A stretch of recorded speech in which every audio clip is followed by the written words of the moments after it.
Bon, alors cela étant on, je vais me honner moi-même, mettre mes béquilles visuelles. Je remarque une chose ce matin, ça semble être un petit peu clairsemé dans la salle. Je ne veux pas croire que c'est parce que tout le monde est malade quand même. Mais je sais qu'il y a un pique-nique aujourd'hui. J'ose espérer, parce que c'est pas parce que quelques-uns ont peur de ne pas avoir leur hot dog qui ont pris de l'avance. Quoi qu'il en soit, je vous salue et nous allons débuter. Lorsque Stephen m'a appelé cette semaine, mercredi, je crois, me demandant d'apporter la parole, dans ma tête, je me suis dit, bon, c'est un petit peu juste comme temps. Mais on va essayer de faire avec ça. Alors, je vous demanderai votre indulgence parce que je vais devoir fouiller dans mes notes assez souvent. Une chose que je voulais vous dire, c'est que moi, tous les jours, je lis dans la parole. Je lis un chapitre ou deux que je médite. Mais quelquefois, je trouve des choses qui m'apparaissent bizarres dans la Bible. Je ne sais pas si ça vous est arrivé. Il y en a une, entre autres, qui dit que pendant une demi-heure de temps au ciel, il n'y aura pas de femme. Regardez avec moi dans Apocalypse, parce que vous ne me croyez pas, hein? Il n'y a rien de mieux que de lire la vraie parole. Apocalypse, chapitre 8, qui dit ceci.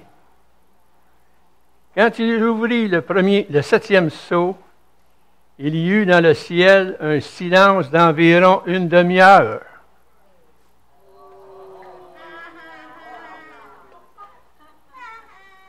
Sans commentaire.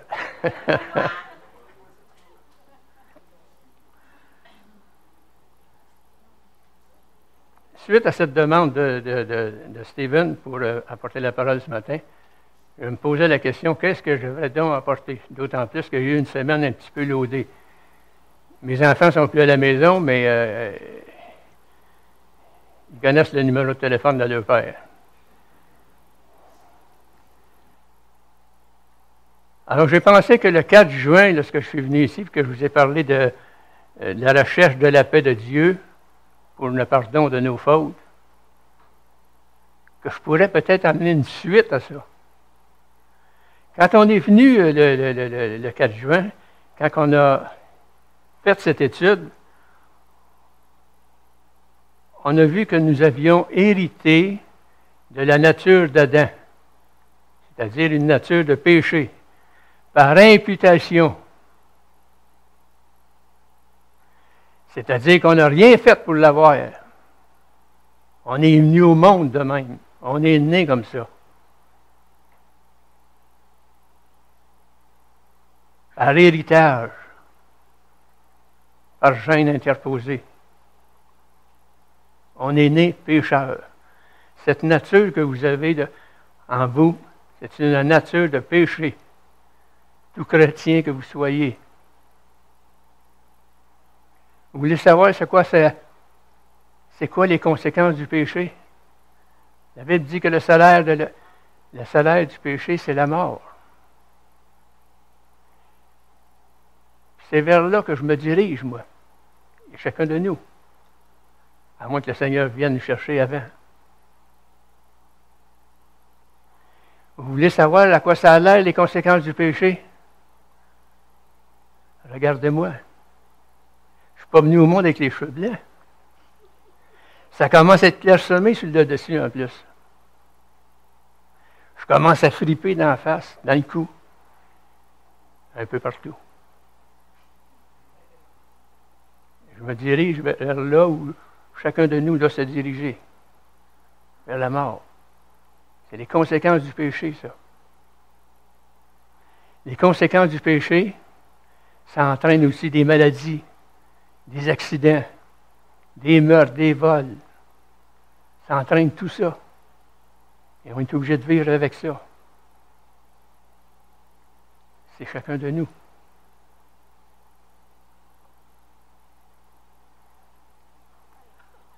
On a terminé cette fois-là aussi en voyant que Dieu a dit que maintenant, lorsque vous êtes venus au Seigneur Jésus, maintenant, vous avez la justice de mon Fils. Vous êtes en position devant Dieu, donc, déclaré saint. Et ce que nous sommes en position devant Dieu, saint, nous devons tendre à le devenir dans la pratique de tous les jours, jusqu'à ce que le Seigneur vienne nous prendre. Tout pécheur que nous soyons. Et en cours de route, on ne fait pas que risquer de tomber, on va tomber. Mais le Seigneur est toujours là pour nous tendre la main, nous relever. Fait que de cette façon-là, on a une nouvelle nature en nous, la nature de Christ. Elle aussi par imputation. On n'a rien fait pour ça. On a accepté Christ dans notre vie, la grâce est venue. Nous sommes sauvés par grâce, sans les œuvres. On a parlé de ça la dernière fois. Alors, étant maintenant des êtres possédant deux natures, on est donc des personnes ayant une double personnalité. S'il y a des psychologues ou des psychiatres qui m'entendent ce matin, ils vont dire « Oh, problème, tu vas avoir besoin qu'on te rencontre.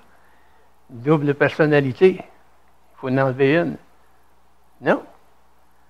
On a la personnalité de Christ en nous. Mais on est obligé de supporter encore cette nature de péché que nous avons, la traîner avec nous.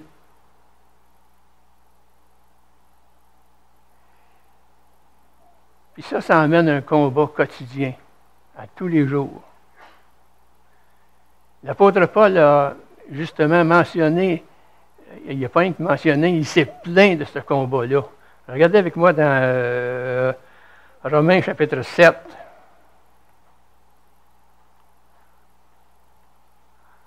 Romains chapitre 7,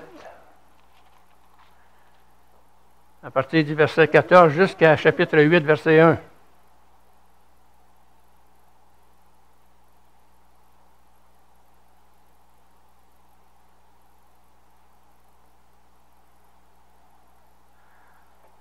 Nous savons en effet que la loi est spirituelle, mais moi je suis charnel, vendu au péché.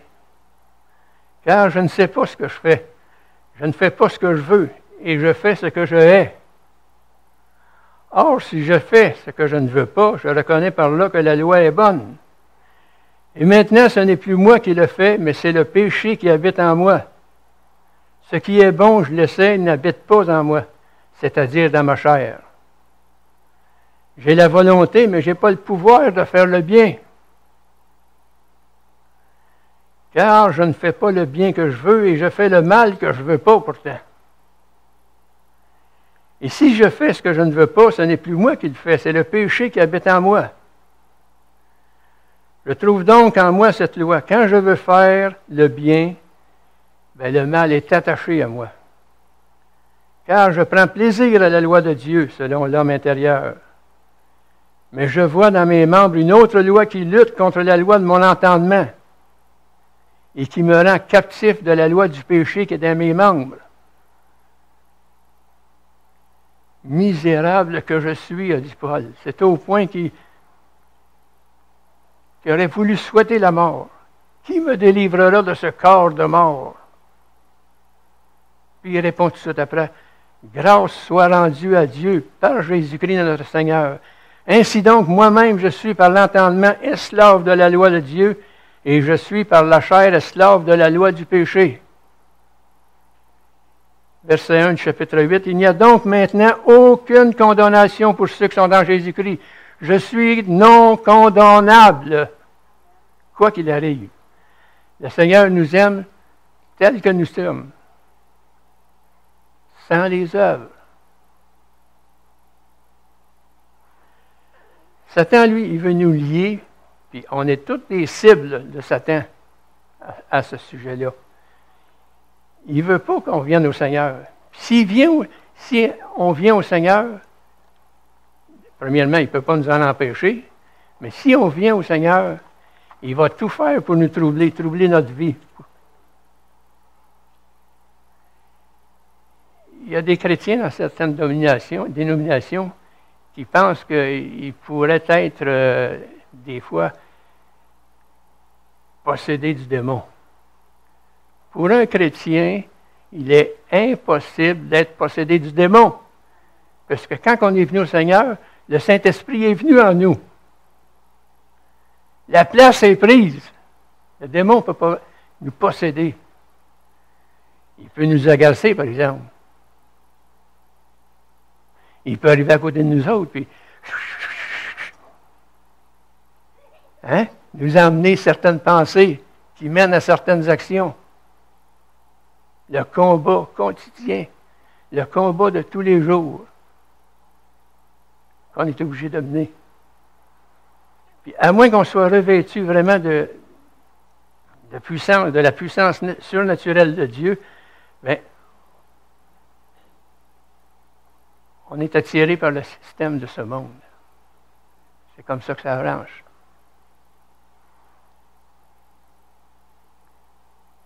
Le combat, c'est vraiment déchaîné tout autour de nous. Puis la Bible dit que notre ennemi, c'est le monde, la chair et le diable. On va les voir un par un. Puis en les voyant, en faisant cette étude, il y a des choses que j'ai pris en note, que j'ai écrit. Puis je me suis dit, est-ce que je dois parler de ça? Est-ce que je ne vais pas blesser quelqu'un? La suite de ce que je vais vous dire risque d'être difficile à recevoir. Comme moi, ça a été difficile à donner, ça risque d'être difficile à recevoir. Pourtant, la Bible en parle. Alors, si la Bible en parle, j'avance. En tant que croyant, on ne peut pas éviter d'être dans le monde. Que ce soit à l'école, au travail, n'importe, on ne peut pas éviter d'être dans le monde. Mais la parole de Dieu nous met en garde contre les dangers des influences du monde. Regardez dans 2 Corinthiens chapitre 6, et les versets 14 à 18. Ça dit ceci: ne vous mettez pas avec les infidèles sous un joug étranger, car quel rapport y a-t-il entre la justice et l'iniquité? Ou qu'y a-t-il de commun entre la lumière et les ténèbres? Quel accord y a-t-il entre Christ et Bélial? Ou quelle part a le fidèle avec l'infidèle? Quel rapport y a-t-il entre le temple de Dieu et les idoles? Car nous sommes le temple du Dieu vivant. Comme Dieu l'a dit, j'habiterai, je marcherai au milieu d'eux. Je serai leur Dieu, ils seront mon peuple. C'est pourquoi, sortez du milieu d'eux et séparez-vous, dit le Seigneur. Ne touchez pas ce qui est impur, et je vous accueillerai. Je serai pour vous un père, et vous serez pour moi des fils et des filles, dit le Seigneur Tout-Puissant.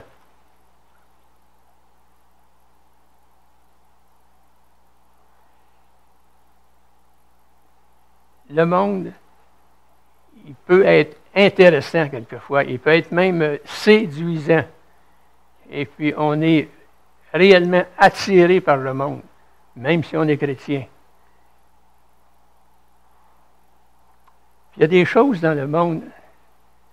Regardez la télévision, toutes les émissions qui passent là à la télévision, au moins 90% sont des choses contre Dieu et contre la façon de vivre pour Dieu. Même les spectacles qu'on présente un peu partout. De ce temps-là, à l'amphithéâtre Cogeco, il y a un spectacle qui s'appelle Stone.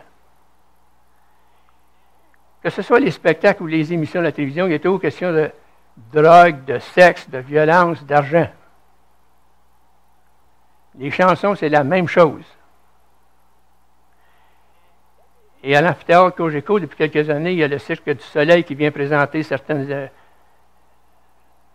spectacles. Et cette année, justement, c'est le nom du spectacle, c'est Stone. Ça veut tout dire.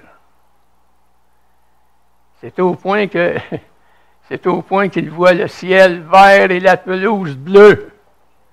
Ils sont stone.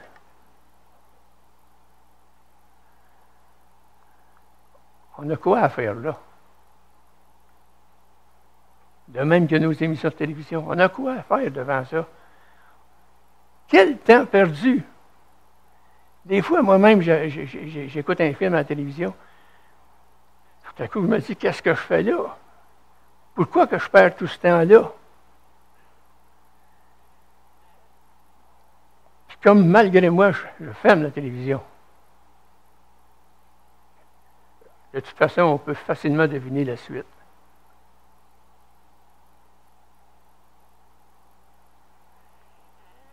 Dans le monde, de toute façon, si vous voulez savoir comment agit le monde,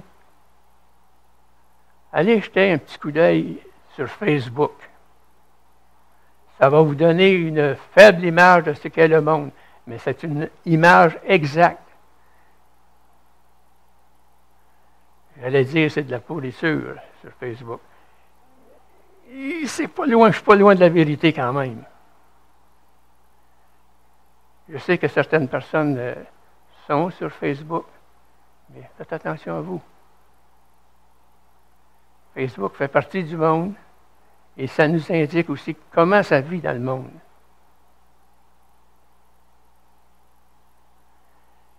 Prenez le mariage, par exemple. Il y a de moins en moins de mariages. Avez-vous remarqué? Quelqu'un a dit que la principale cause de divorce, c'est le mariage. Drôle ou pas drôle, il reste que ça même, c'est vrai, de nos jours. Les seuls qui se marient de nos jours, c'est les homosexuels.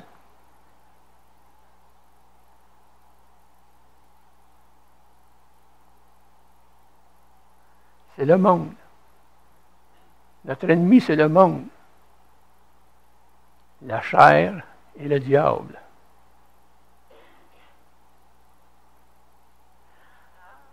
En Jacques, chapitre 4, verset 4,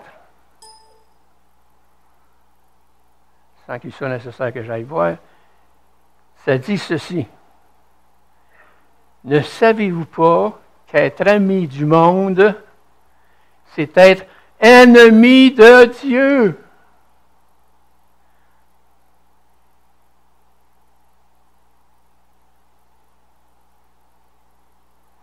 Celui qui veut être ami du monde se rend ennemi de Dieu.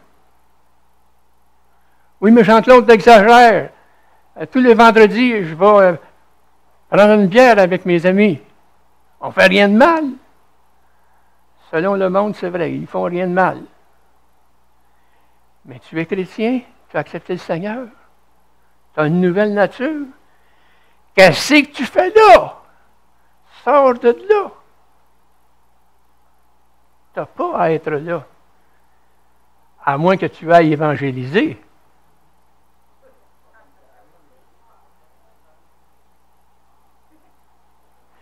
Si donc nous sommes impliqués dans les plaisirs du monde, la Bible nous dit que nous sommes ennemis de Dieu. Regardez encore dans 1 Jean, chapitre 2, premier épître de Jean, au chapitre 2.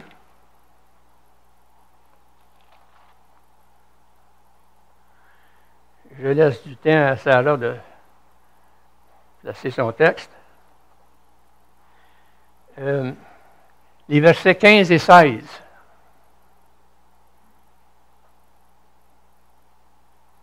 Ça dit ceci. N'aimez pas le monde ni les choses qui sont dans le monde. Si quelqu'un aime le monde, l'amour du Père n'est pas en lui.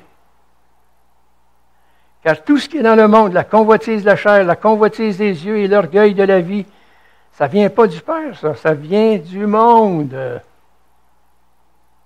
Sortez du milieu d'eux, ô mon peuple. En tant que croyants que nous sommes, Il faut vraiment qu'on soit déterminé à obéir à la parole de Dieu, puis à avoir nos priorités de vie chrétienne clairement établies.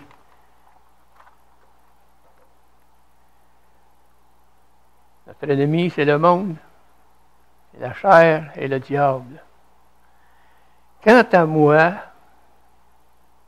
devant vous ce matin, je vais vous avouer une chose, mon pire ennemi à moi, ben c'est moi. Puis comme je ne suis pas fait autrement que tout le monde, alors je devrais changer un petit peu ma formulation et de dire que notre pire ennemi, c'est nous. C'est chacun de nous. On vit, ne l'oublions pas, dans un corps de péché. Et selon la Bible, Sarah ne le place pas à l'écran parce que je ne suis pas sûr de mon titre, de mon texte, mais je pense que c'est dans Jérémie 17, verset 9.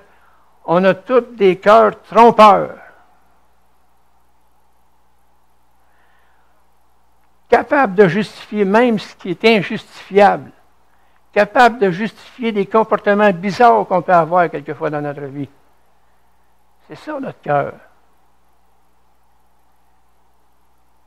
Il n'y a personne qui connaît son cœur. Peut-être qu'un psychologue ou un psychiatre peut me dire, un peu. On peut aller voir ce qu'il y a dans ton cœur et connaître ton cœur. Mais Dieu dit, personne ne peut connaître son cœur. Mais moi, dit Dieu, je le connais et je sais de quoi c'est fait.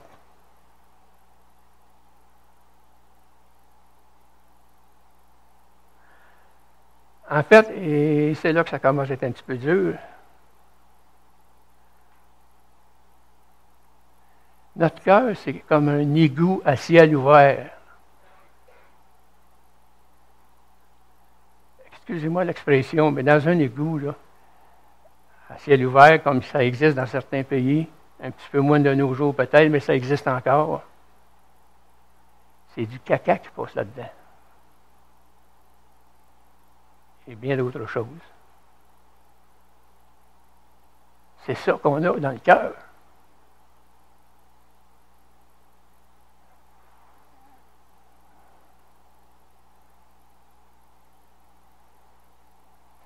Un des problèmes, c'est que, et à notre grande honte, c'est qu'on ne veut pas l'avouer.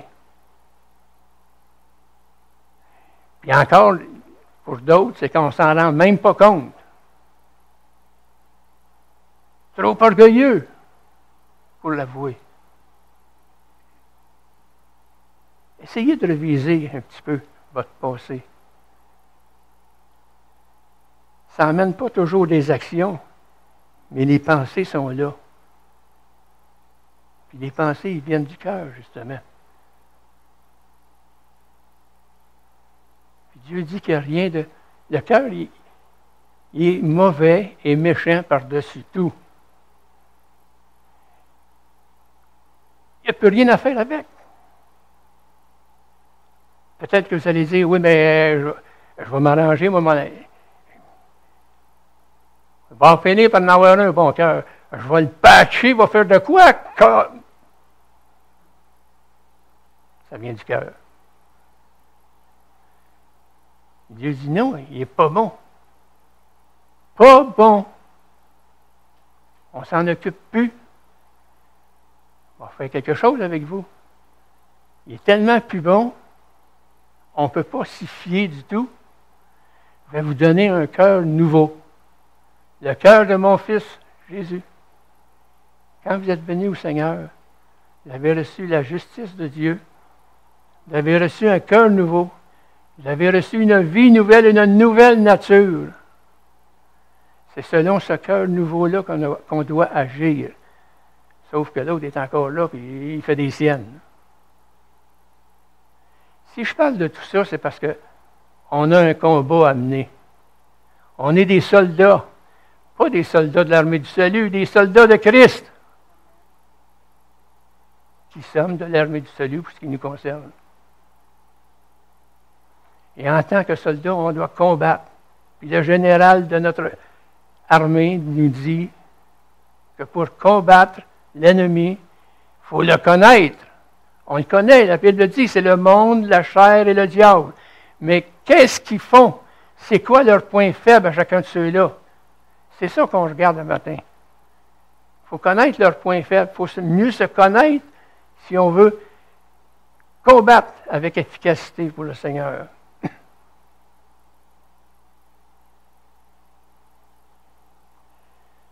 La convoitise de la chair aussi. Ça veut dire avoir des désirs malsains. Des désirs malsains, selon la chair, ça peut être le sexe, mais il ne s'agit pas toujours du sexe, là. Ça peut être tout à fait d'autres choses. Ça peut être un désir malsain d'être populaire dans son groupe ou dans son église. Ça peut être un désir malsain de vouloir toujours être le premier dans la direction de l'Église. Ça existe. Pas rien qu'ailleurs. Ça ne veut pas dire, mettez-vous pas à juger ceux qui sont dans la direction de l'Église, là. Mais c'est des choses qui peuvent arriver.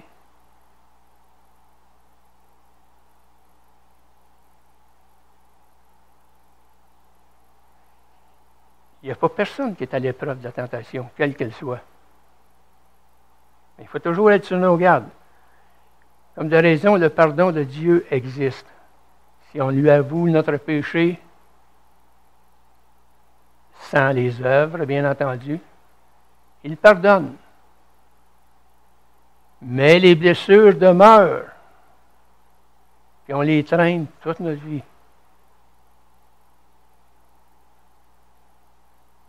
Mais heureusement, nous sommes une Église, comme c'est écrit sur la page frontispice de votre bulletin, une Église de premiers soins. Ce n'est pas pour rien qu'on est une Église de premiers soins. C'est parce qu'il y a des blessés. Et regardez pas qui est blessé. Nous sommes tous blessés. Nous avons tous besoin de premiers soins et de donner des premiers soins.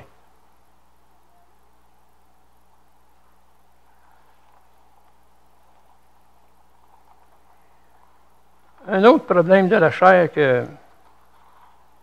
qu'on a à contrôler, là, on voit ça dans Jacques, chapitre 3 et le verset 8. C'est le problème de la langue. La langue, aucun homme ne peut la dompter. C'est un mal qu'on ne peut réprimer. Elle est pleine d'un venin mortel. On est une gang de petites vipères.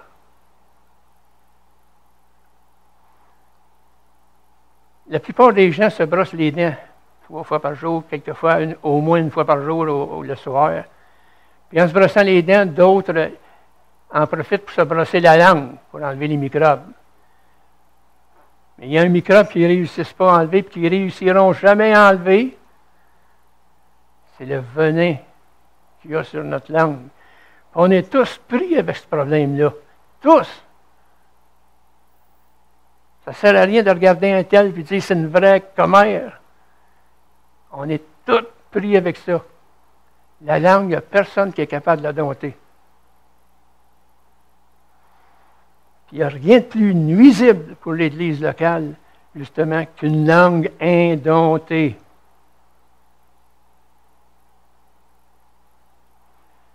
Un chrétien expérimenté, un chrétien qui est avancé avec le Seigneur, bien, il va éviter de trop parler. Tu sais, un peut-être va dire, bon, ben, OK, je ne parle plus, je ferme la boîte, puis je viens de bord. Mais non, c'est pas ça qu'on te demande. Tu peux parler. Mais passe pas tout le temps tout haut à parler, rien que pour le plaisir de parler, parce que tu vas en échapper. Alors, un chrétien expérimenté évite de trop parler, puis non seulement il évite de trop parler, il prend le temps de réfléchir avant que ça sorte. Hey, c'est même que, même un imbécile, un idiot, quand il se tait, il passe pour intelligent.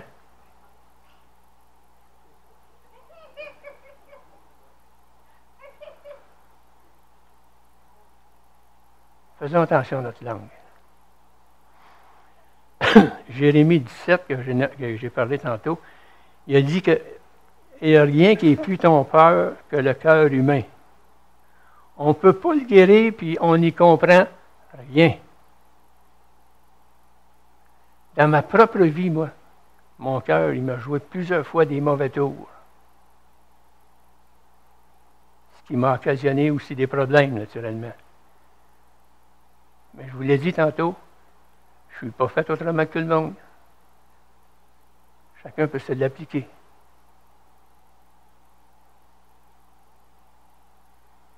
La Bible dit, garde ton cœur parce que ton cœur, il peut justifier toutes sortes de comportements. On ne peut pas se fier à notre cœur. Finalement, notre ennemi, le diable, lui, il attrape les chrétiens puis les fait obéir à sa volonté. Il ne possède pas, il n'a pas ce pouvoir-là. La place est déjà prise. Mais il essaie de nous influencer.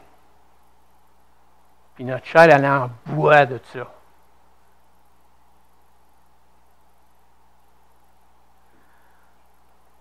On peut vraiment gagner la victoire dans cette bataille-là. Mais il faut vraiment utiliser les ressources que Dieu a pourvues pour chacun de nous. Puis une des ressources, c'est la parole de Dieu. Il y a aussi la prière. Puis il y a le Saint-Esprit, bien entendu. Puis l'issue de ce combat qu'on a amené, bien, j'ai une bonne nouvelle pour vous. Ça ne dépend pas de nous. Mais de moi, dit Dieu. Vous êtes des soldats. Vous avez à vous battre tout au long de votre vie.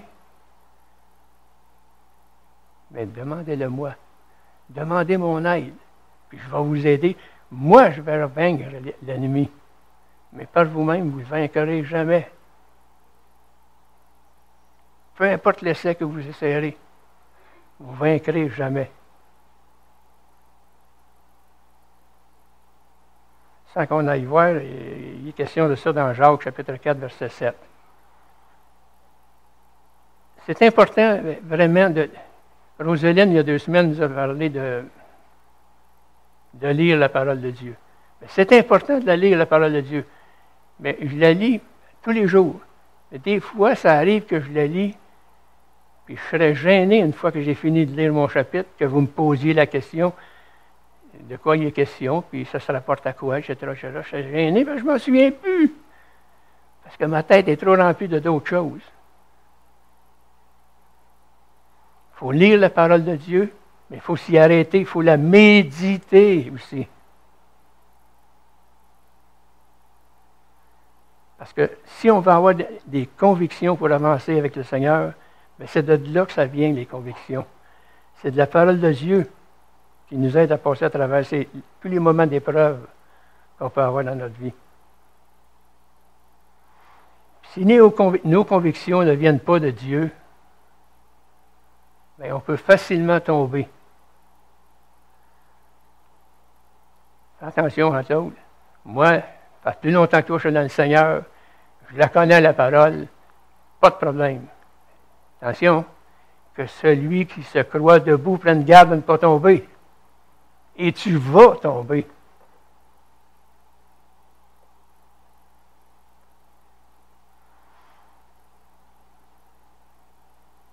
La prière est aussi nécessaire dans le combat.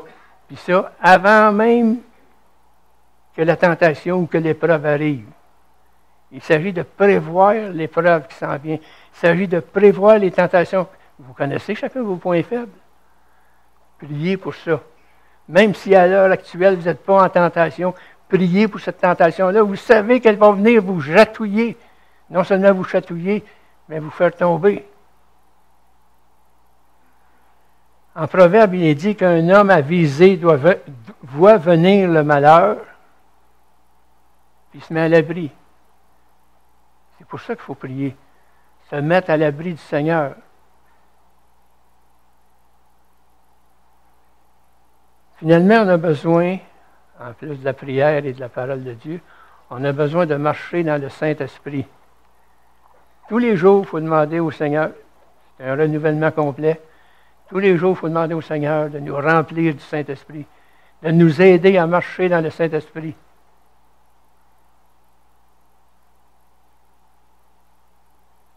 C'est ça, être rempli du Saint-Esprit. Parce que notre Dieu est un Dieu de grâce. Il y a des chrétiens qui comprennent mal c'est quoi la grâce. Ils comprennent mal qu'est-ce que la grâce concerne. Ils croient qu'on doit obéir à des règles pour mériter la faveur de Dieu. Ils croient en la grâce, mais il faut faire de quoi aussi? La grâce, c'est un cadeau. Si vous faites un cadeau à quelqu'un qui vient vous dire bon, OK, combien ça t'a coûté? Moi, te le payer. Hey, vous allez être insulté. Puis on insulte Dieu en agissant de cette façon-là. C'est pas pour rien que je vous dis sans les œuvres. Sans les œuvres. On doit venir à Dieu, avoir accès à sa grâce, sans les œuvres. Ça fait partie du combat, ça. Pour eux, c'est vraiment un mélange de grâce et de légalisme. Tu es sauvé par grâce. Tu es sauvé une fois pour toutes. Pas de problème. Mais ne fais pas ceci, ne fais pas cela, fume pas, mange pas de viande le vendredi. C'est plein d'interdictions. Je n'essaie pas de dire là, que de fumer, entre autres choses, que c'est bien. Question de santé, c'est pas vraiment bien. Mais ça fait partie du légalisme quand même. Il amène ça sur le tapis tout le temps. La grâce. Sans les œuvres. Quand on pense là, qu'on est obligé de faire quelque chose pour plaire à Dieu, on ne peut pas faire autrement que de se sentir coupable parce qu'on ne réussit jamais. Vous avez beau vous faire tout ce que vous voulez dans l'Église ou ailleurs, comme œuvre, vous allez capoter, vous allez crever avant de réussir de plaire à Dieu. Dieu prend plaisir à nous faire grâce dans son amour. Il prend plaisir à nous accepter tels que nous sommes, de façon imméritée. Puis nous, on l'insulte en lui apportant des œuvres. Dieu ne veut vraiment pas qu'on soit obligé de produire quoi que ce soit pour lui plaire. Il nous a acceptés, puis on n'a rien à y ajouter.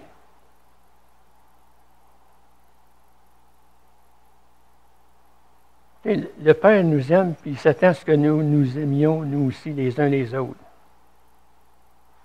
Que nous soyons attentifs aux besoins des autres dans l'Église locale. Vous savez, Dieu nous a tellement aimés qu'il a donné son Fils unique pour aller jusqu'à la croix.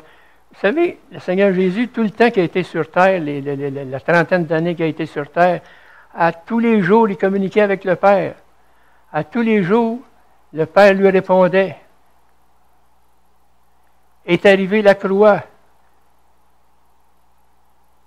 Jésus est sur la croix. Il n'a pas dormi la nuit précédente. Il est plein de sueur, il est plein de coups de flagellation, il est, excusez l'expression, il pisse le sang partout à grandeur de son corps. Il est là sur la croix. La croix qu'on voit sur nos murs, des fois, c'est un beau bois bien uni. C'est pas de ça qu'il était question, là. C'est un tronc d'arbre avec l'écorce. Puis malgré toutes les blessures qu'il avait dans le dos, il était adossé à ce tronc d'arbre-là. Par amour pour le Père, mais par amour pour chacun de nous aussi. Dieu nous a vraiment aimés. Puis le Seigneur Jésus, au moment où il en avait le plus besoin dans sa vie terrestre en tant qu'homme, a prié son Père. Son Père ne lui a pas répondu. Son Père ne s'est même pas préoccupé de lui, il s'est tourné le dos, il s'est tourné les yeux pour ne pas le voir.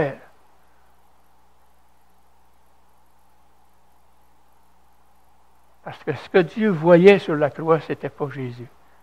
C'était moi et chacun de nous. parce qu'il me voyait, il a détourné les yeux de moi, de Jésus.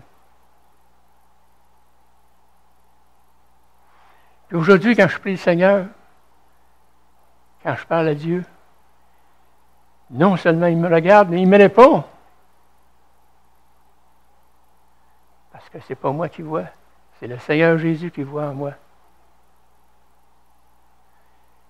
Tous et chacun ont, par imputation, on est mort sur la croix avec Christ. L'apôtre Paul lui-même dit, considérez-vous comme étant mort. Je sais que vous n'êtes pas mort. Considérez-vous comme étant mort. Et puis si je vis maintenant, dit la parole, c'est plus moi qui vis, mais Christ qui vit en moi. Si on laisse vivre en nous. Le Seigneur Jésus lui-même a dit, demeurez en moi et je demeurerai en vous. Parce que sans moi, vous ne pouvez rien faire. Il faut vraiment se coller sur le Seigneur Jésus. Dans cette bataille qu'on a à livrer, il faut rester collé sur le Seigneur Jésus. Si on a le malheur de se décoller un peu, c'est just too bad. Tu viens de tomber.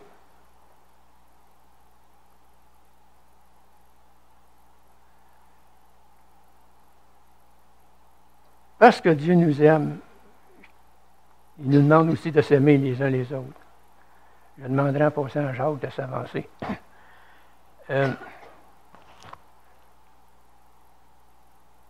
De prendre soin les uns des autres, d'être aux aguets des besoins des autres. Mais être attentif aux besoins des autres, ça ne veut pas dire d'aller voir la personne et lui dire « Hey, c'est quoi ton problème? Je vais t'aider, moi. » Non. Il faut être attentif aux besoins des autres, mais il faut se mêler de nos affaires aussi. Vous comprenez? Si la personne veut s'ouvrir à vous, OK, d'accord, right, vous pouvez en parler, puis avancer dans la chose. Sinon, taisez-vous. Offrez-vous que chacun, je devrais dire, offrons-nous, que chacun de nous s'offre comme étant une aide à la personne, pour quelque raison que ce soit. Soit qu'elle a des difficultés à avancer dans le Seigneur, soit qu'elle a des difficultés dans sa vie personnelle, n'importe quoi, soit qu'elle a des difficultés dans ses revenus aussi. Ça coûte cher des fois aider les autres. Il faut peut-être mettre la main à la poche, dans le portefeuille. Mais il faut le faire. Parce que le Seigneur nous demande. Et ainsi, nous avancerons dans le Seigneur. Ainsi, nous vaincrons par la grâce de Dieu. Amen. Amen. Habituellement, il est de coutume ici de demander à 2 ou 3 personnes ou plus là, de s'avancer pour prier. Et puis, il y a un frère ou une sœur qui vient avec cette personne-là, qui l'aide à prier. Je ne vais pas vous demander ça ce matin. Je vais vous demander d'autres choses. Je vais vous demander de vous lever de votre place. Maintenant, faites-le. Et puis, je vais vous demander une chose une fois debout.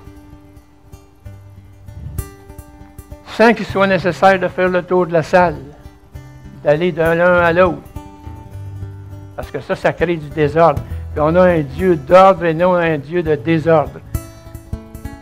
Là où vous êtes, avec la personne à côté de vous, à gauche ou à droite, en avant, en arrière, donnez-vous une sainte accolade et offrez-vous comme étant une aide dans leur vie. Amen.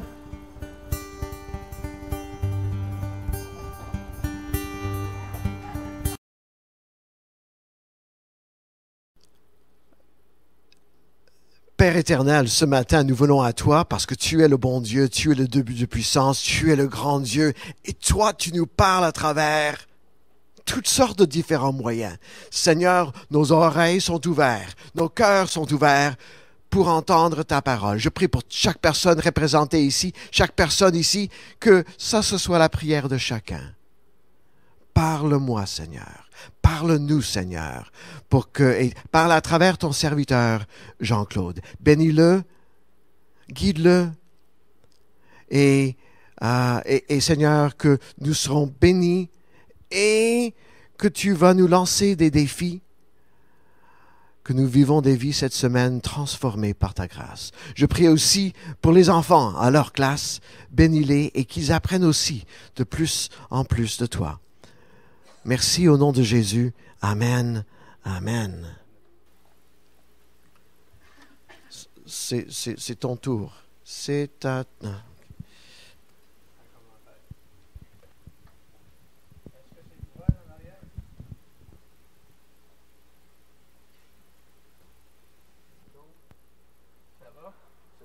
C'est animé ici en avant, là. Ça dit on, oui. Où est-ce que c'est no? Ça dit on, c'est on. Bon, alors cela étant on, je vais me honner moi-même, mettre mes béquilles visuelles. Je remarque une chose ce matin, ça semble être un petit peu clairsemé dans la salle. Je ne veux pas croire que c'est parce que tout le monde est malade quand même. Mais je sais qu'il y a un pique-nique aujourd'hui. J'ose espérer, parce que c'est pas parce que quelques-uns ont peur de ne pas avoir leur hot dog qui ont pris de l'avance. Quoi qu'il en soit, je vous salue et nous allons débuter. Lorsque Stephen m'a appelé cette semaine, mercredi, je crois, me demandant d'apporter la parole, dans ma tête, je me suis dit, bon, c'est un petit peu juste comme temps. Mais on va essayer de faire avec ça. Alors, je vous demanderai votre indulgence parce que je vais devoir fouiller dans mes notes assez souvent. Une chose que je voulais vous dire, c'est que moi, tous les jours, je lis dans la parole. Je lis un chapitre ou deux que je médite. Mais quelquefois, je trouve des choses qui m'apparaissent bizarres dans la Bible. Je ne sais pas si ça vous est arrivé. Il y en a une, entre autres, qui dit que pendant une demi-heure de temps au ciel, il n'y aura pas de femme. Regardez avec moi dans Apocalypse, parce que vous ne me croyez pas, hein? Il n'y a rien de mieux que de lire la vraie parole. Apocalypse, chapitre 8, qui dit ceci. Quand il ouvrit le septième sceau, il y eut dans le ciel un silence d'environ une demi-heure.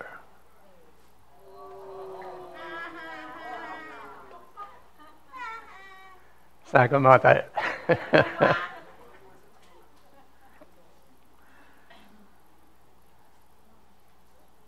Suite à cette demande de Stephen pour apporter la parole ce matin, je me posais la question, qu'est-ce que je vais donc apporter? D'autant plus qu'il y a eu une semaine un petit peu loadée. Mes enfants ne sont plus à la maison, mais ils connaissent le numéro de téléphone de leur père.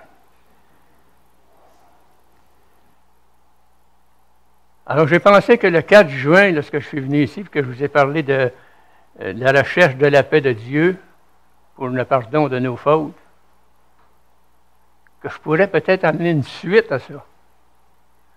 Quand on est venu le 4 juin, quand on a fait cette étude,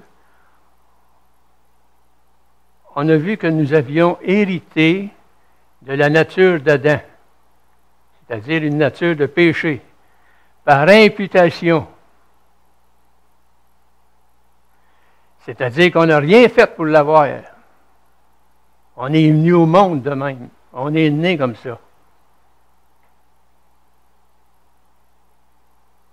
Par héritage, par gène interposé. On est né pécheur. Cette nature que vous avez en vous, c'est une nature de péché. Tout chrétien que vous soyez. Vous voulez savoir c'est quoi les conséquences du péché? La Bible dit que le salaire du péché, c'est la mort. C'est vers là que je me dirige, moi. Et chacun de nous. À moins que le Seigneur vienne nous chercher avant. Vous voulez savoir à quoi ça a l'air, les conséquences du péché? Regardez-moi. Je ne suis pas venu au monde avec les cheveux blancs.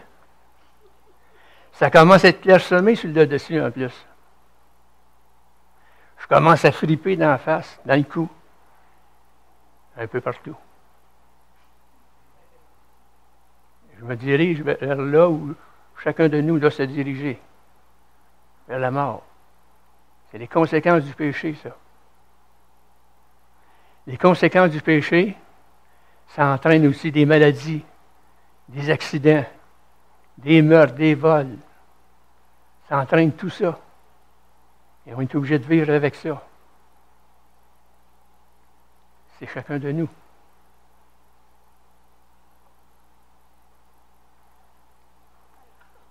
On a terminé cette fois-là aussi en voyant que Dieu a dit que maintenant, lorsque vous êtes venus au Seigneur Jésus, maintenant, vous avez la justice de mon Fils.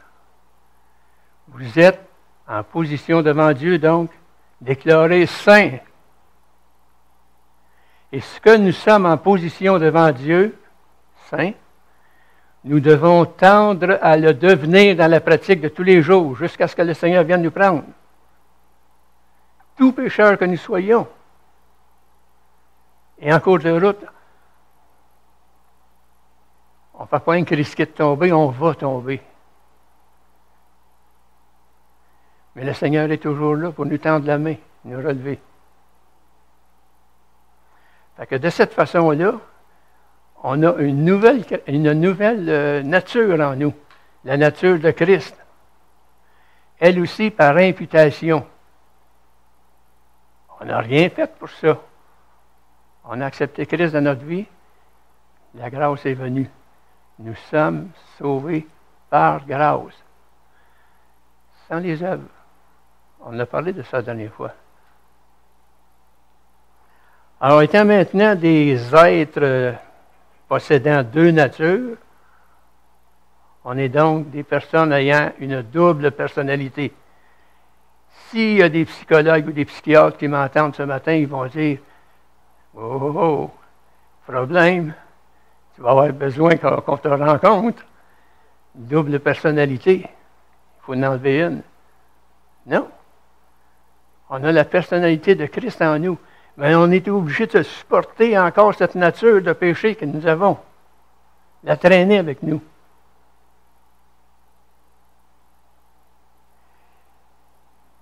Puis ça amène un combat quotidien, à tous les jours. L'apôtre Paul a justement mentionné, il n'a pas rien que mentionné, il s'est plaint de ce combat-là. Regardez avec moi dans Romains chapitre 7.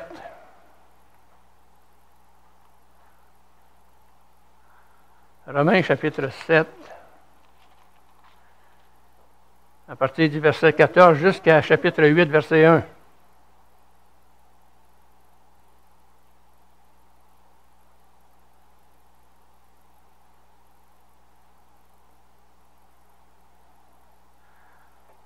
Nous savons en effet que la loi est spirituelle, mais moi je suis charnel, vendu au péché. Car je ne sais pas ce que je fais. Je ne fais pas ce que je veux, et je fais ce que je hais. Or, si je fais ce que je ne veux pas, je reconnais par là que la loi est bonne. Et maintenant, ce n'est plus moi qui le fais, mais c'est le péché qui habite en moi. Ce qui est bon, je le sais, n'habite pas en moi, c'est-à-dire dans ma chair. J'ai la volonté, mais je n'ai pas le pouvoir de faire le bien. Car je ne fais pas le bien que je veux et je fais le mal que je ne veux pas pourtant. Et si je fais ce que je ne veux pas, ce n'est plus moi qui le fais, c'est le péché qui habite en moi. Je trouve donc en moi cette loi. Quand je veux faire le bien, le mal est attaché à moi. Car je prends plaisir à la loi de Dieu, selon l'homme intérieur. Mais je vois dans mes membres une autre loi qui lutte contre la loi de mon entendement et qui me rend captif de la loi du péché qui est dans mes membres. Misérable que je suis, a dit Paul. C'est au point qu'il aurait voulu souhaiter la mort.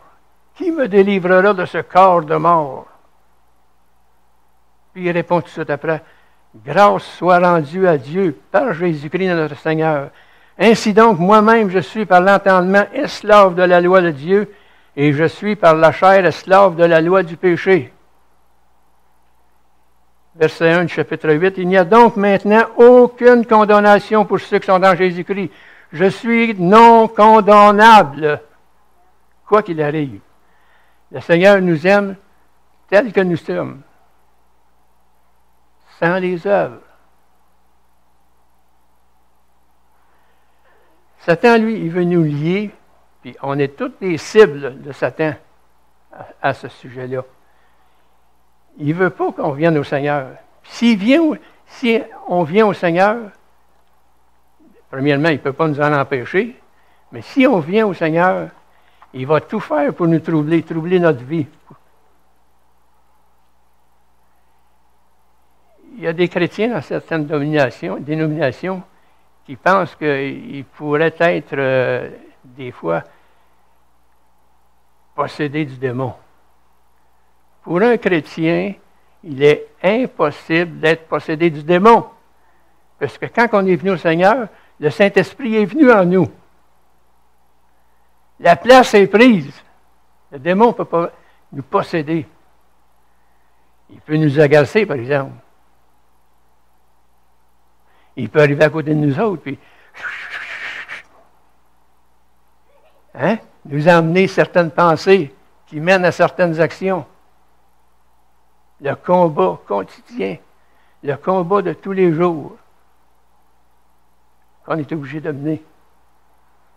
Puis à moins qu'on soit revêtu vraiment de la puissance surnaturelle de Dieu, bien, on est attiré par le système de ce monde. C'est comme ça que ça arrange.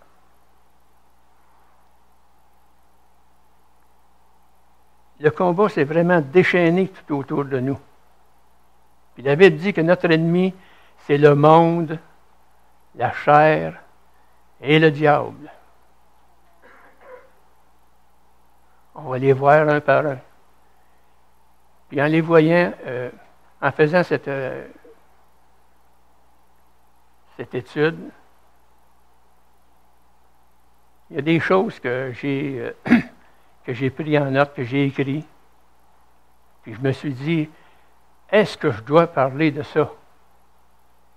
Est-ce que je ne vais pas blesser quelqu'un? La suite de ce que je vais vous dire risque d'être difficile à recevoir. Comme moi, ça a été difficile à donner, ça risque d'être difficile à recevoir. Pourtant, la Bible en parle. Alors, si la Bible en parle, j'avance.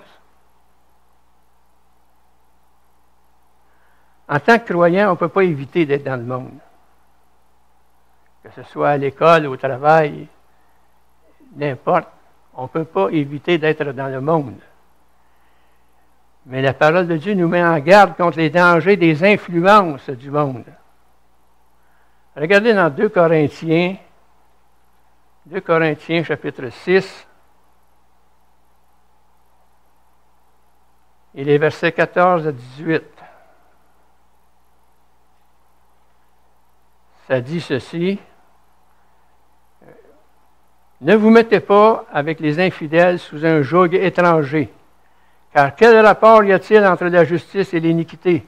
Ou qu'y a-t-il de commun entre la lumière et les ténèbres? Quel accord y a-t-il entre Christ et Bélial? Ou quel part a le fidèle avec l'infidèle? Quel rapport y a-t-il entre le temple de Dieu et les idoles? Car nous sommes le temple du Dieu vivant. Comme Dieu l'a dit, j'habiterai, je marcherai au milieu d'eux. Je serai leur Dieu, ils seront mon peuple. C'est pourquoi, sortez du milieu d'eux et séparez-vous, dit le Seigneur. Ne touchez pas ce qui est impur, et je vous accueillerai. Je serai pour vous un père, et vous serez pour moi des fils et des filles, dit le Seigneur Tout-Puissant.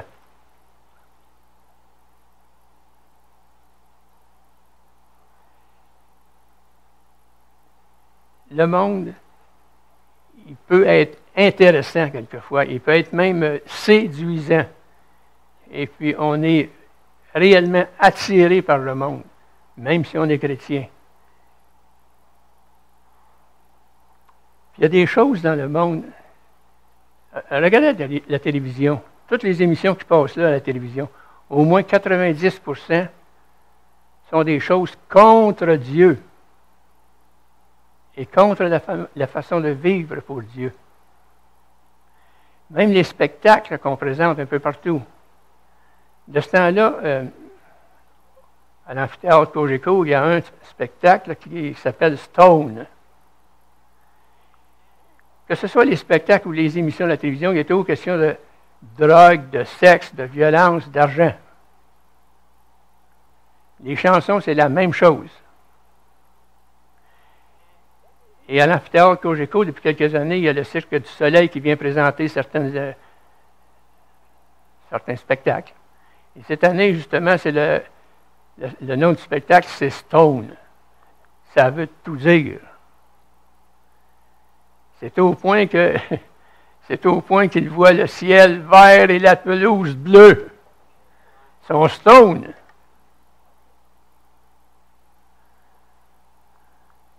On a quoi à faire là? De même que nos émissions de télévision. On a quoi à faire devant ça? Quel temps perdu! Des fois, moi-même, j'écoute un film à la télévision. Tout à coup, je me dis, qu'est-ce que je fais là? Pourquoi que je perds tout ce temps-là? Puis comme malgré moi, je ferme la télévision. De toute façon, on peut facilement deviner la suite.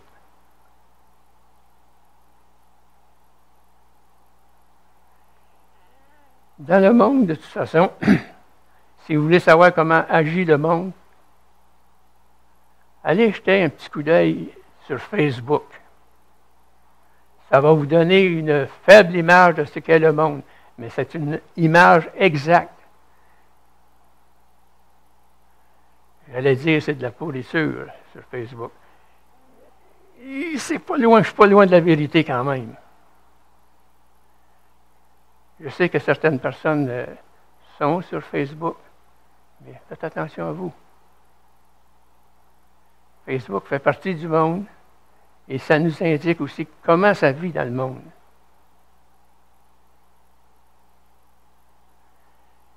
Prenez le mariage, par exemple. Il y a de moins en moins de mariages. Avez-vous remarqué?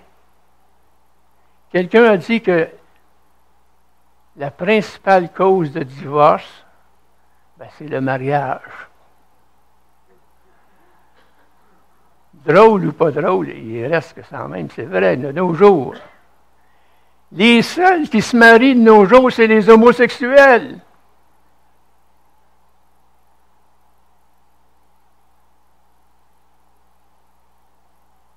C'est le monde. Notre ennemi, c'est le monde. La chair et le diable.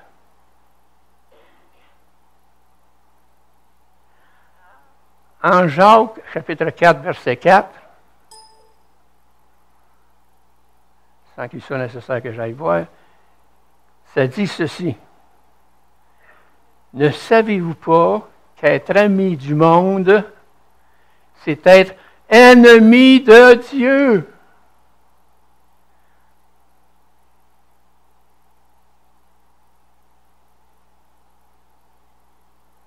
Celui qui veut être ami du monde se rend ennemi de Dieu. Oui, mais Jean-Claude exagère. Tous les vendredis, je vais prendre une bière avec mes amis. On ne fait rien de mal. Selon le monde, c'est vrai, ils ne font rien de mal. Mais tu es chrétien, tu as accepté le Seigneur. Tu as une nouvelle nature. Qu'est-ce que tu fais là? Sors de là. Tu n'as pas à être là. À moins que tu ailles évangéliser.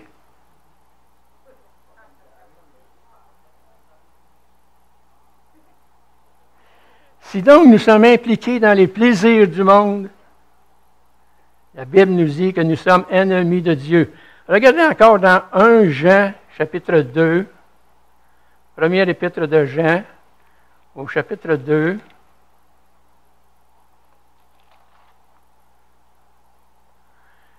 Je laisse du temps à Sarah de placer son texte. Les versets 15 et 16.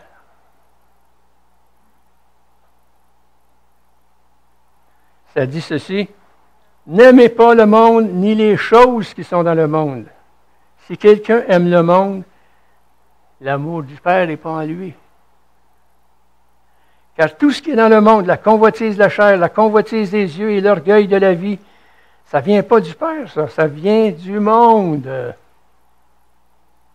Sortez du milieu d'eux, ô mon peuple.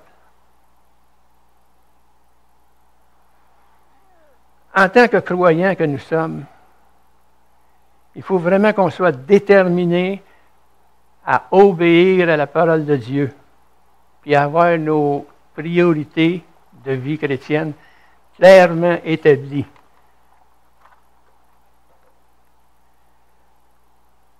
Notre ennemi, c'est le monde, c'est la chair et le diable. Quant à moi, devant vous ce matin, je vais vous avouer une chose, mon pire ennemi à moi, ben c'est moi. Puis comme je ne suis pas fait autrement que tout le monde, alors je devrais changer un petit peu ma formulation et de dire que notre pire ennemi, c'est nous. C'est chacun de nous. On vit, ne l'oublions pas, dans un corps de péché. Et selon la Bible, Sarah ne le place pas à l'écran parce que je ne suis pas sûr de mon titre, de mon texte, mais je pense que c'est dans Jérémie 17, verset 9. On a tous des cœurs trompeurs, capables de justifier même ce qui est injustifiable, capables de justifier des comportements bizarres qu'on peut avoir quelquefois dans notre vie. C'est ça notre cœur. Il n'y a personne qui connaît son cœur. Peut-être qu'un psychologue ou un psychiatre peut me dire, un peu. On peut aller voir ce qu'il y a dans ton cœur et connaître ton cœur. Mais Dieu dit, personne ne peut connaître son cœur. Mais moi, dit Dieu, je le connais. Et je sais de quoi c'est fait.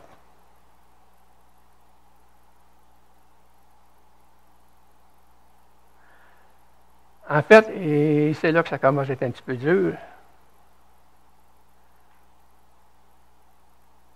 notre cœur, c'est comme un égout à ciel ouvert. Excusez-moi l'expression, mais dans un égout, là, à ciel ouvert, comme ça existe dans certains pays, un petit peu moins de nos jours peut-être, mais ça existe encore. C'est du caca qui passe là-dedans. Et bien d'autres choses. C'est ça qu'on a dans le cœur.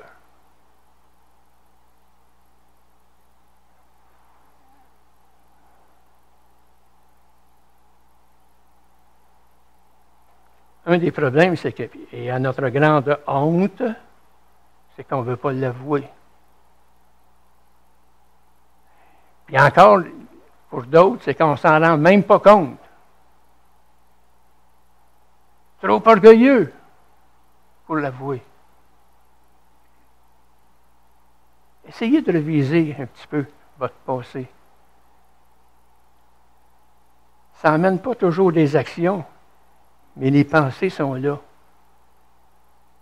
Puis les pensées, ils viennent du cœur, justement. Puis Dieu dit qu'il n'y a rien de... Le cœur, il est mauvais et méchant par-dessus tout. Il n'y a plus rien à faire avec. Peut-être que vous allez dire, oui, mais je vais m'arranger, moi, je vais en finir par en avoir un bon cœur. Je vais le patcher, il va faire de quoi? Ça vient du cœur. Dieu dit non, il n'est pas bon. Pas bon. On ne s'en occupe plus. On va faire quelque chose avec vous. Il est tellement plus bon, on ne peut pas s'y fier du tout. Je vais vous donner un cœur nouveau. Le cœur de mon Fils, Jésus. Quand vous êtes venu au Seigneur, vous avez reçu la justice de Dieu. Vous avez reçu un cœur nouveau. Vous avez reçu une vie nouvelle, une nouvelle nature. C'est selon ce cœur nouveau-là qu'on doit agir. Sauf que l'autre est encore là et il fait des siennes. Si je parle de tout ça, c'est parce qu'on a un combat à mener. On est des soldats. Pas des soldats de l'armée du salut, des soldats de Christ. Qui sommes de l'armée du salut pour ce qui nous concerne. Et en tant que soldats, on doit combattre. Puis le général de notre armée nous dit que pour combattre l'ennemi, il faut le connaître. On le connaît, la Bible dit, c'est le monde, la chair et le diable. Mais qu'est-ce qu'ils font? C'est quoi leur point faible à chacun de ceux-là? C'est ça qu'on regarde le matin. Il faut connaître leurs points faibles. Il faut mieux se connaître si on veut combattre avec efficacité pour le Seigneur.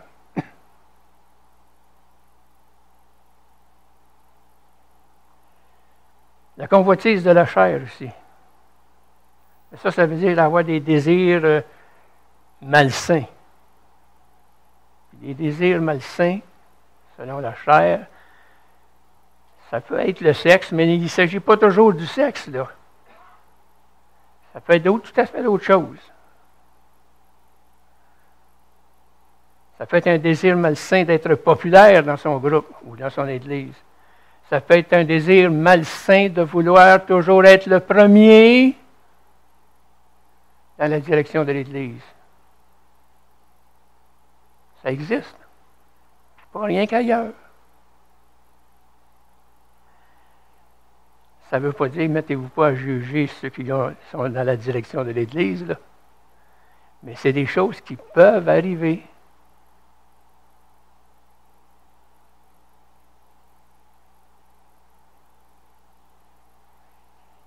Il n'y a pas personne qui est à l'épreuve de la tentation, quelle qu'elle soit. Mais il faut toujours être sur nos gardes. Comme de raison, le pardon de Dieu existe. Si on lui avoue notre péché, sans les œuvres, bien entendu, il pardonne. Mais les blessures demeurent. Puis on les traîne toute notre vie.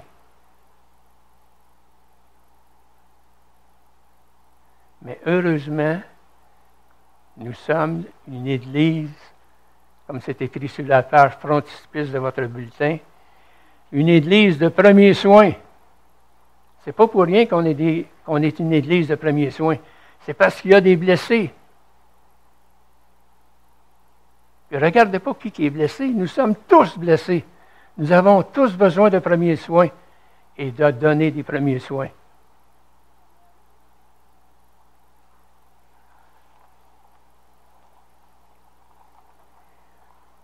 Un autre problème de la chair qu'on a à contrôler, là, on voit ça dans Jacques, chapitre 3 et le verset 8. C'est le problème de la langue.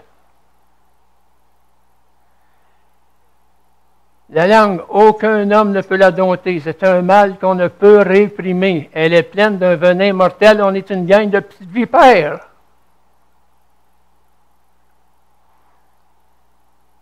La plupart des gens se brossent les dents 3 fois par jour, quelquefois au moins une fois par jour le soir.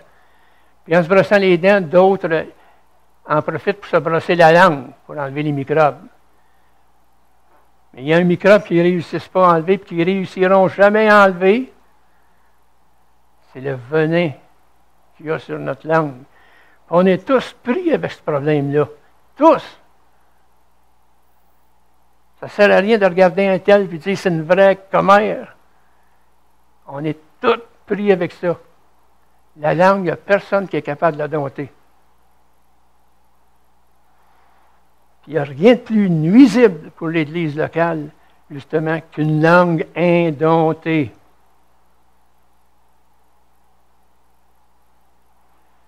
Un chrétien expérimenté, un chrétien qui est avancé avec le Seigneur, bien, il va éviter de trop parler. Tu sais, un peut-être va dire, bon, ben, OK, je ne parle plus, je ferme la boîte, puis je viens de bord. Mais non, c'est pas ça qu'on te demande. Tu peux parler, mais passe pas tout le temps tout haut à parler, rien que pour le plaisir de parler, parce que tu vas en échapper. Alors, un chrétien expérimenté évite de trop parler. Puis non seulement il évite de trop parler, il prend le temps de réfléchir avant que ça sorte. Hey, c'est même que, même un imbécile, un idiot, quand il se tait, il passe pour intelligent.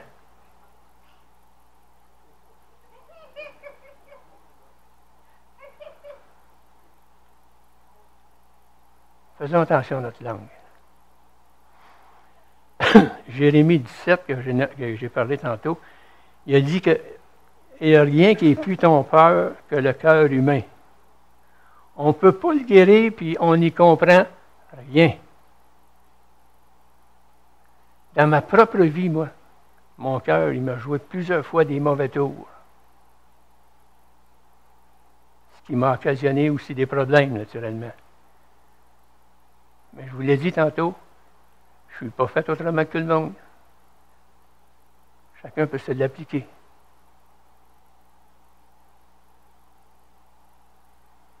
La Bible dit, garde ton cœur parce que ton cœur, il peut justifier toutes sortes de comportements. On ne peut pas se fier à notre cœur. Finalement, notre ennemi, le diable, lui, il attrape les chrétiens puis les fait obéir à sa volonté. Il ne possède pas.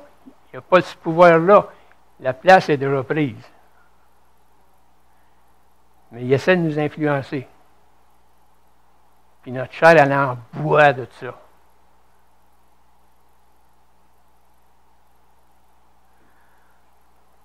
On peut vraiment gagner la victoire dans cette bataille-là. Mais il faut vraiment utiliser les ressources que Dieu a pourvues pour chacun de nous. Puis une des ressources, c'est la parole de Dieu. Il y a aussi la prière. Puis il y a le Saint-Esprit, bien entendu. Puis l'issue de ce combat qu'on a amené, bien, j'ai une bonne nouvelle pour vous. Ça ne dépend pas de nous. Mais de moi, dit Dieu. Vous êtes des soldats. Vous avez à vous battre tout au long de votre vie. Mais demandez-le-moi. Demandez mon aide. Puis je vais vous aider. Moi, je vais vaincre l'ennemi. Mais par vous-même, vous ne vaincrez jamais. Peu importe l'essai que vous essayerez, vous ne vaincrez jamais. Sans qu'on aille voir, il est question de ça dans Jacques, chapitre 4, verset 7. C'est important, vraiment, Roseline, il y a 2 semaines, nous a parlé de lire la parole de Dieu. Mais c'est important de la lire, la parole de Dieu. Mais je la lis tous les jours. Mais des fois, ça arrive que je la lis, puis je serais gêné une fois que j'ai fini de lire mon chapitre, que vous me posiez la question, de quoi il est question, puis ça se rapporte à quoi, etc. Je suis gêné, mais je ne m'en souviens plus. Parce que ma tête est trop remplie de d'autres choses. Il faut lire la parole de Dieu, mais il faut s'y arrêter, il faut la méditer aussi. Parce que si on veut avoir des convictions pour avancer avec le Seigneur, bien c'est de là que ça vient, les convictions. C'est de la parole de Dieu qui nous aide à passer à travers tous les moments d'épreuve qu'on peut avoir dans notre vie. Si nos convictions ne viennent pas de Dieu, bien, on peut facilement tomber.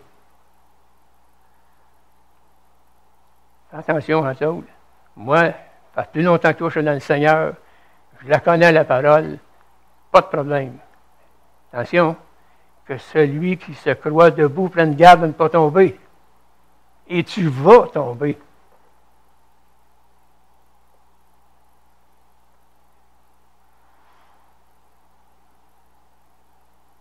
La prière est aussi nécessaire dans le combat.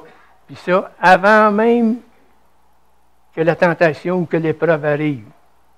Il s'agit de prévoir l'épreuve qui s'en vient. Il s'agit de prévoir les tentations. Vous connaissez chacun vos points faibles. Priez pour ça. Même si à l'heure actuelle, vous n'êtes pas en tentation, priez pour cette tentation-là. Vous savez qu'elle va venir vous chatouiller. Non seulement vous chatouiller, mais vous faire tomber. En Proverbe, il est dit qu'un homme avisé voit venir le malheur, puis il se met à l'abri. C'est pour ça qu'il faut prier. Se mettre à l'abri du Seigneur.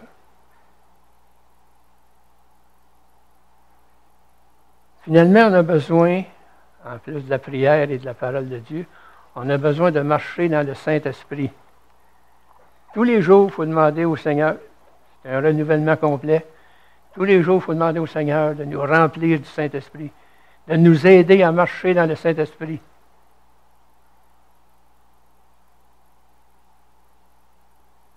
C'est ça, être rempli du Saint-Esprit. Parce que notre Dieu est un Dieu de grâce. Il y a des chrétiens qui comprennent mal c'est quoi la grâce. Ils comprennent mal qu'est-ce que la grâce concerne. Ils croient qu'on doit obéir à des règles pour mériter la faveur de Dieu. Ils croient en la grâce, mais il faut faire de quoi aussi? La grâce, c'est un cadeau. Si vous faites un cadeau à quelqu'un qui vient vous dire bon, OK, combien ça t'a coûté? M'a-t-elle le payer? Hey, vous allez être insulté. Puis on insulte Dieu en agissant de cette façon-là. C'est pas pour rien que je vous dis sans les œuvres. Sans les œuvres. On doit venir à Dieu, avoir accès à sa grâce, sans les œuvres. Ça fait partie du combat, ça. Pour eux, c'est vraiment un mélange de grâce et de légalisme. Tu es sauvé par grâce. Tu es sauvé une fois pour toutes. Pas de problème. Mais ne fais pas ceci, ne fais pas cela, fume pas, mange pas de viande le vendredi. C'est plein d'interdictions. J'essaie pas de dire là, que de fumer, entre autres choses, que c'est bien. Question de santé, là, c'est pas vraiment bien. Mais ça fait partie du légalisme quand même. Il amène ça sur le tapis tout le temps. La grâce. Sans les œuvres. Quand on pense là, qu'on est obligé de faire quelque chose pour plaire à Dieu, on ne peut pas faire autrement que de se sentir coupable parce qu'on ne réussit jamais. Vous avez beau vous faire tout ce que vous voulez dans l'Église ou ailleurs, comme œuvre, vous allez capoter, vous allez crever avant de réussir de plaire à Dieu. Dieu prend plaisir à nous faire grâce dans son amour. Il prend plaisir à nous accepter tels que nous sommes, de façon imméritée. Puis nous, on l'insulte en lui apportant des œuvres. Dieu ne veut vraiment pas qu'on soit obligé de produire quoi que ce soit pour lui plaire. Il nous a acceptés, puis on n'a rien à y ajouter.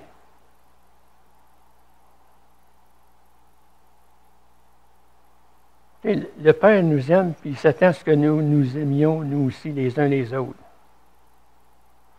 Que nous soyons attentifs aux besoins des autres dans l'Église locale. Vous savez, Dieu nous a tellement aimés qu'il a donné son Fils unique pour aller jusqu'à la croix. Vous savez, le Seigneur Jésus, tout le temps qu'il a été sur terre, la trentaine d'années qu'il a été sur terre, à tous les jours, il communiquait avec le Père. À tous les jours, le Père lui répondait. est arrivée la croix.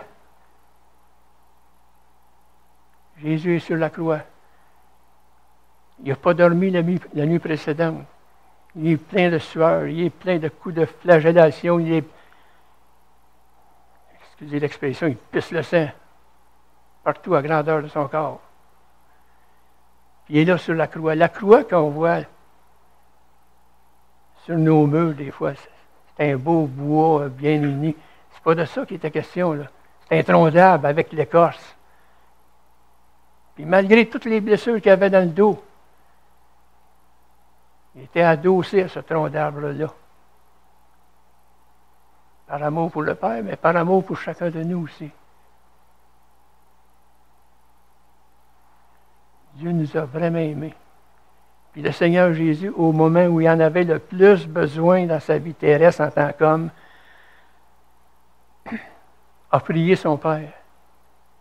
Son Père ne lui a pas répondu.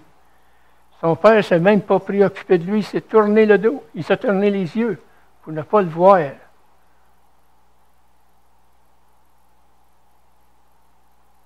Parce que ce que Dieu voyait sur la croix, ce n'était pas Jésus. C'était moi et chacun de nous. Parce qu'il me voyait, il a détourné les yeux de moi, de Jésus. Et aujourd'hui, quand je prie le Seigneur, quand je parle à Dieu, non seulement il me regarde, mais il me répond.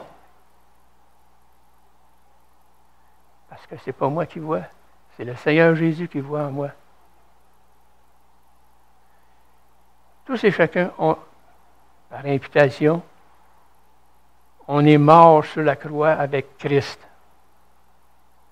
L'apôtre Paul lui-même dit, considérez-vous comme étant mort.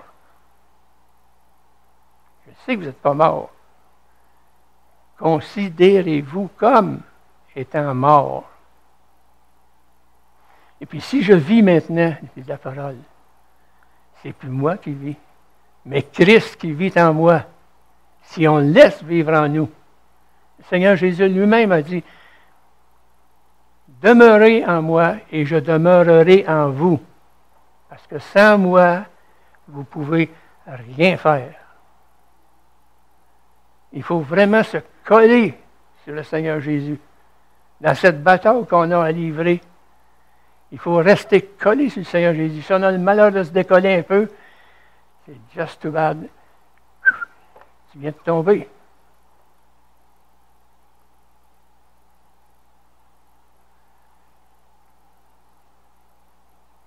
Parce que Dieu nous aime, il nous demande aussi de s'aimer les uns les autres. Je demanderai en passant à Jacques de s'avancer.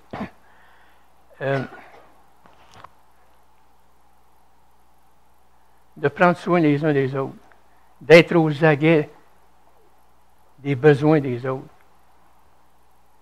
Mais être attentif aux besoins des autres, ça ne veut pas dire d'aller voir la personne et lui dire « Hey, c'est quoi ton problème? Je vais t'aider, moi. »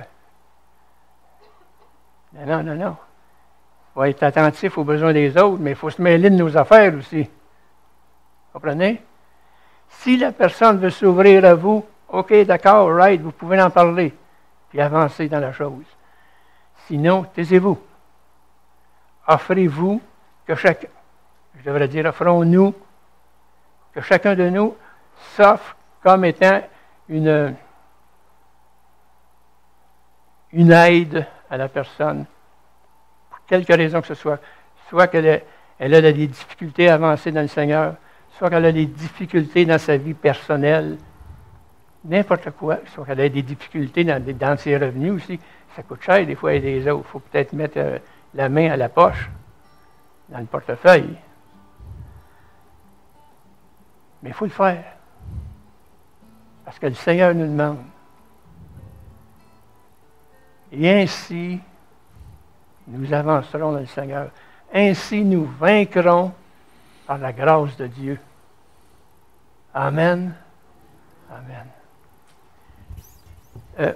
Habituellement, il est de coutume ici de demander à 2 ou 3 personnes ou plus là, de s'avancer pour prier. Et puis, il y a un frère ou une sœur qui vient avec cette personne-là, qui l'aide à prier. Je ne vais pas vous demander ça ce matin. Je vais vous demander d'autres choses. Je vais vous demander de vous lever de votre place. Maintenant, faites-le. Et puis, je vais vous demander une chose une fois debout. Sans qu'il soit nécessaire de faire le tour de la salle, d'aller d'un l'un à l'autre. Parce que ça crée du désordre. Puis on a un Dieu d'ordre et non un Dieu de désordre. Là où vous êtes, avec la personne à côté de vous, à gauche ou à droite, en avant, en arrière, donnez-vous une sainte accolade et offrez-vous comme étant une aide dans leur vie. Amen.